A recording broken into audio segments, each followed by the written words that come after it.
we're gonna actually document this as where the fuck are we? It's like if I'm in a restaurant, I'm gonna have a restaurant decorated in all Mexican attire and pinatas. Good.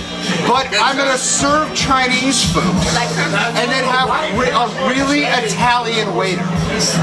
So when you go to the place, it'll be like, well, where the fuck am I? I don't know what table I'm like, but And that's basically how I feel right now.